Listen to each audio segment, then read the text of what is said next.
Eric, muchas gracias. Y ante los integrantes del Congreso local, el titular del Poder Judicial, el presidente de la República e invitados especiales, la doctora Claudia Sheinbaum, reiteró que acabará con los abusos de poder, la corrupción y los privilegios de altos funcionarios. Además, se comprometió a terminar con la compra del voto en tiempos electorales, la privatización de los espacios públicos, los cobros indebidos de fotomultas, agua y predial. Así lo dijo, escuchemos.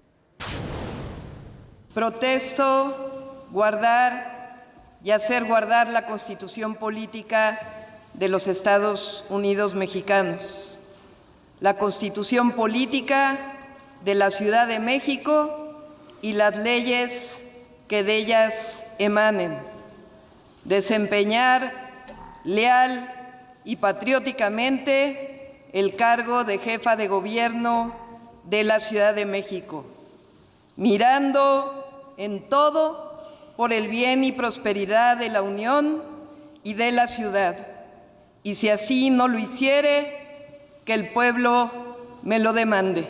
A partir de ahora se restablece la democracia y la libertad política. Nunca más ejerceremos o permitiremos la persecución y la violencia directa o simulada por pensar o actuar de forma distinta a quien gobierna.